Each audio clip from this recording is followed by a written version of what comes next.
That moment when you try to lock the lid and it just won't click into place can be frustrating, especially when everything else looks fine. With an espresso Vertuo machine, this usually happens because something is blocking the locking mechanism or the parts inside aren't aligned properly.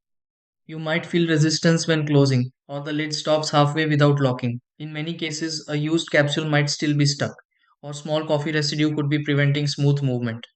Sometimes the internal lever or capsule holder isn't sitting correctly, which stops the lid from sealing. This isn't always a serious issue. Most of the time, it's caused by a small obstruction or alignment problem.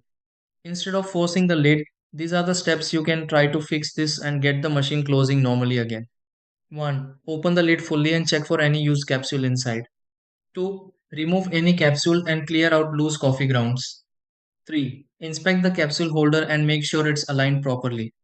4. Gently clean the inside area where the lid locks.